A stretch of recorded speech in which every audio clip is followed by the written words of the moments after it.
How's it going, guys? Peshkats here, and today I'm going to be deck profiling this Attack on Titan deck, which I played today at Locals.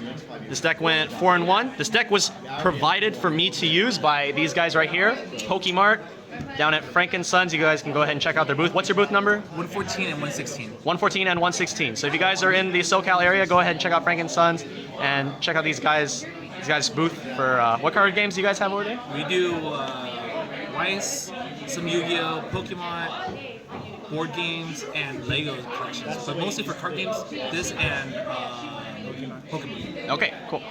Alright, so now we're going to take a look at the deck I played. The original list was done by Caesar, and I altered the list a bit to my preferences with their permission, and all of this is their shit, so yeah. But the deck is overall very solid. It has a lot of very strong individual cards, and yeah, let's just go ahead and take a look at what's in this deck and what makes it work. So I'm going to start with the level zeros. This deck is running, 16 level zeros, I believe? So, yeah, 16 level zeros. All right, so starting off, first I run 4 copies of the Mikasa runner. She's a mill runner. At the start of the opponent's attack phase, you can mill one. If it's a core trait character, you can move the Mikasa to another open slot in the front row. Just a very solid early game card for keeping stuff on the board that you can attack with, build stock, deal damage, and you don't have to play more cards from your hand, just as any runner is. Running 3 copies of the regular level 0 Suicider. I ran this version because of its secondary ability. So apart from being a level 0 Suicider, you can pay 1 to give a core trait character plus 1500 power. And this can be useful for getting over some of your opponent's problematic higher powered characters. It's helped me out a few times in a tournament. Running 2 copies of the Levi, Global 500 to all core trait characters, and when you play him on the stage, you can choose one of your opponent's characters in the front row and give it -1k. So this card was extremely helpful at basically any stage of the game. If I play him early game, I can pop an opponent's character that's like 1000 power, or during the mid stage of the game, I can use it to lower my opponent's cards to get over them. And there were quite a few situations today where like I was 500 below my opponent's character, and by playing the Levi, it allowed me to get 1k over them because he gives the 500 power global, and he also gives the -1k. So definitely a very good card for allowing your stuff to stay alive. I ran 2 copies of the Krista. Come into play, you can pay 1, clock yourself 1 from the top of your deck, choose a level 1 or lower character from your waiting room, and return it to your hand. This card was alright. I didn't find myself needing to use it too much. The fact that it's salvage instead of search, like a Ricky, it really limits the cards that you can choose, especially at the early stages of the game. So I think 2 copies is alright, maybe even 1. I actually probably wouldn't run more than 2 copies of this though. The fact that it's a pretty high power level 0 though at 2500 is also pretty good. If you're not using her effect, you can use her to beat stick over things. Like you play this turn 1, kill their thing. Not bad. I ran 3 copies of the Aaron Brainstorm. So his first ability, your center slot character gets plus 1000 power during your turn.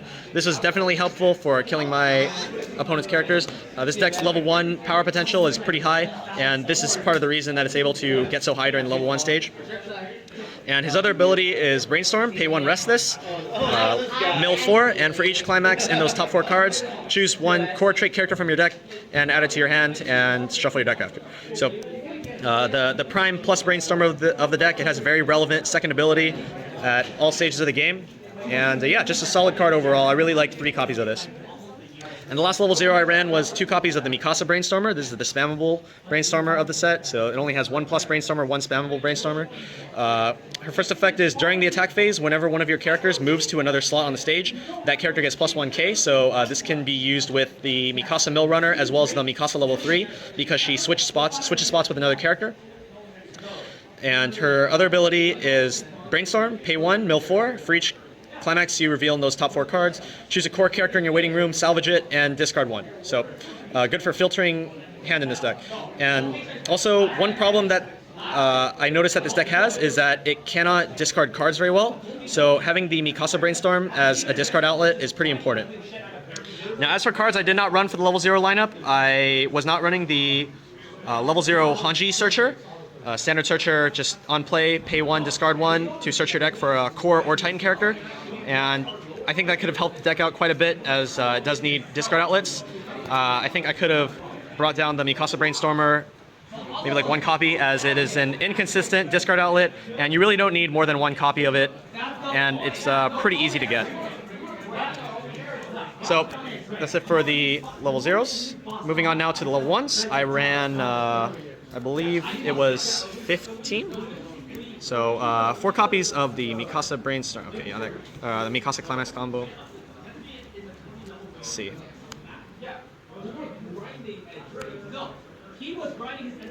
Okay, so this is what, 8, 10, 12, 13. I ran 13 level 1s. All right, so first up we have the 1-0 Mikasa. This is a very solid card. Her effect is, first of all, if you do not have an Aaron on your field, she cannot stand during the stand phase. Now, it's very easy to have Aarons on your field. You have the Aaron Clock Encore, you have this Aaron, you have the Aaron Brainstorm that's a level 0, so you're going to have Aarons on your field a majority of the time. It's not going to be a problem.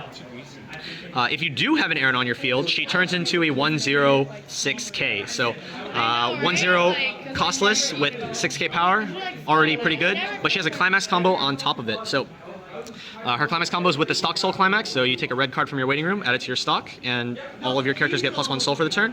Climax combo is when she attacks, you can pay 1 stock, choose a card with Aaron in the name, or choose a character rather, with Aaron in your name from your waiting room, add it to your hand, and she gets +1,000 power until the end of the turn. So with the Climax combo, and assuming you have an Aaron on the field, this brings her up to 7K power, which is pretty good to get over most cards at level 1. So decent power on her own, ability to salvage cards, solid level 1. Next up, I'm running 4 copies of the 1-0 Clock Encore Aaron. I chose to run 4 copies as opposed to what Caesar had before in his build. He was running 2 copies of the Aaron and 2 copies of the 1-1 Sasha. I chose to go with the Aaron because I felt like the deck would be kind of on the heavy side in terms of stock, even though I'm running like stock soul Climax. Mostly because of the Mikasa change at level 2. And that turned out to be correct. I found myself running out of stock going into the end game a lot, so I think the decision to go with the costless Aaron was very good.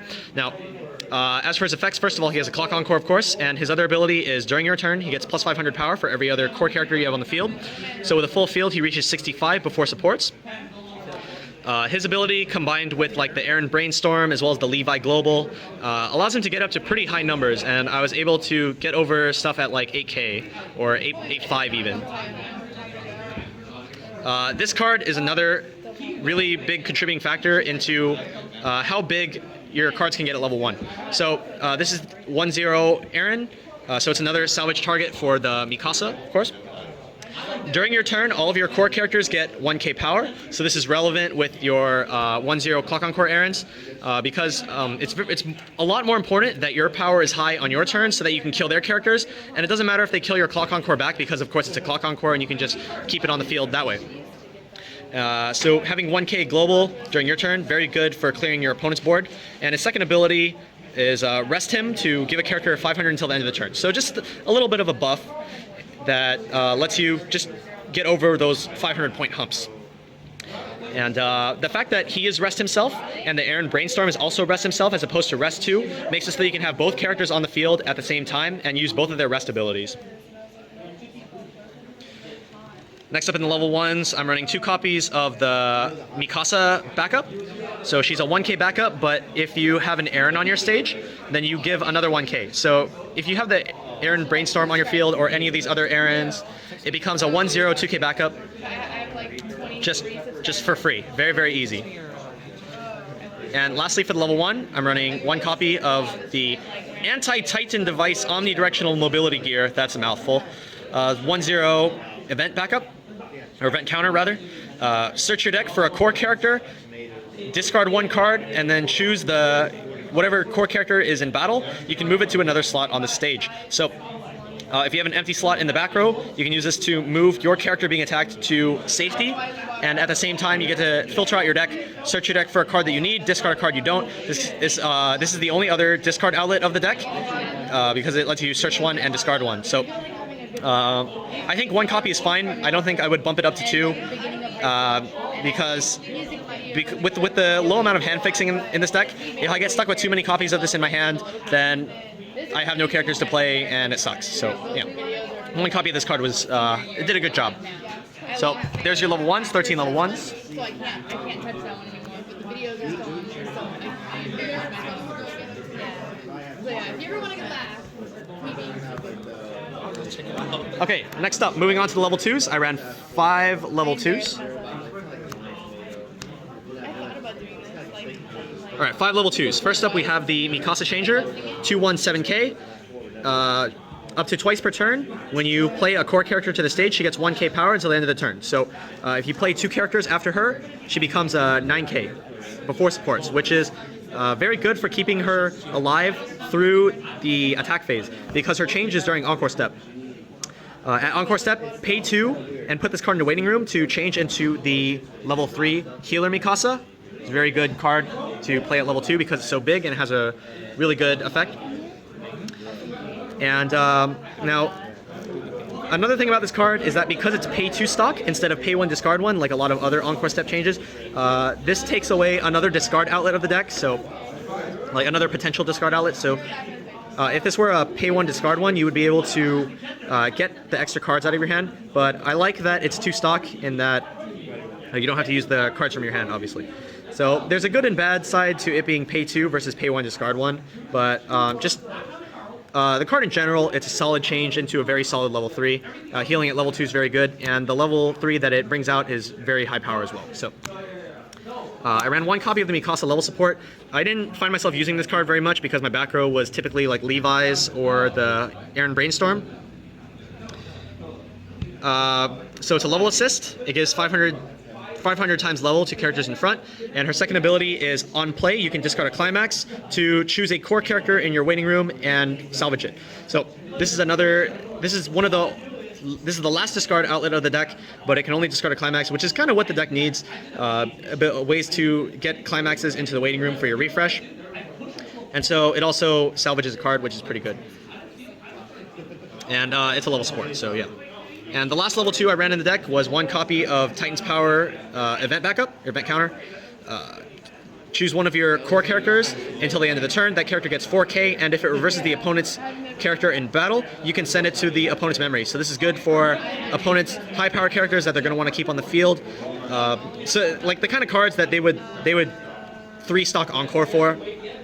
Important cards like that. This is good for keeping them off the field, and just as a counter, it's just good for keeping your cards safe. So I mean, like, it does what a counter does, and it does even more. 4K power is more than enough. It could have been a 2-1-4-5, but 2-1-4K with the memory kick effect is very, very good, and I like the card a lot. All right, so finally next, moving on to the level 3s. I ran 8 level 3s for the Mikasa and for the Aaron. So start with the Mikasa. If you have 2 or more other core trait characters on your stage, she becomes a 11K, so very, very strong for a very, very easy to fulfill condition.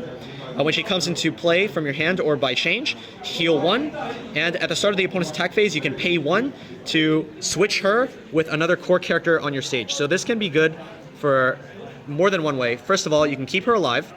So let's say your opponent wants to play a card higher than her to kill her. You can pay 1, swap her for like another character on your stage where your opponent wouldn't be able to get rid of her. And that allows you to keep her on the field.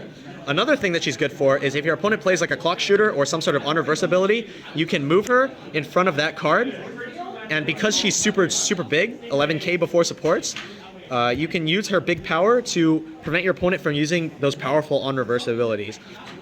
This was definitely one of the star cards of the deck. I really like this card, and I think that this is a staple for any deck that revolves around core trait. The other card I ran at level 3 was 4 copies of the Aaron. So he can come in at level 2 if your opponent has a level 3 on your stage. Now, I actually use this effect like almost every round, I think. Round 1, my opponent hit level 3 before me, and then I stayed at level 2. I was able to play him early. Round 2, my opponent hit level 3 before me, same thing. Or actually, no, round 2, I was playing against Nisekoi, and they played the early drop Kosaki, and so I was able to play this as well. Round 3, I played against, what did I play against round 3? Round 3, I think I played against Bakemonogatari, where he hit level 3 before me, I canceled, I played it. It's just so good to be able to play this at level 2. But even if even if your opponent doesn't have early drops, if you can hit them to level 3 before you do, and then you don't get hit to level 3, you can just play this and just super big. His other effect is 500 power for every other core character, so with a full field he becomes 11-5. Very fat level 3, especially if you can play it at level 2. And his last ability is, during the turn he comes into play, if his attack gets cancelled, burn 1. So just good for pushing damage. Especially if, like I said, if your opponent hits level 3 before you do, and then you stay at level 2, and you drop these onto the field, you're putting more pressure to end the game, and just solid card. It's not like a broken card, but it's a solid level 3. And so, lastly, we have the Climaxes. So I played, of course, for the Stock Soul, for the Mikasa Climax combo. Oh. So 4 Stock Soul. This helped a bit with the deck's stock problem. It did tend to run a bit low on stock at times, so being able to use a Stock Soul to help out with that is very good. And the fact that it Climax combos with a very solid level 1 is also very good. And the other Climax that I ran was just 4 copies at the gate for card advantage. And yeah, there's not really much to say here, it's a gate. So yeah, that concludes my deck profile for Attack on Titan. Hope you guys enjoyed the video. If you did, go ahead and give it a like.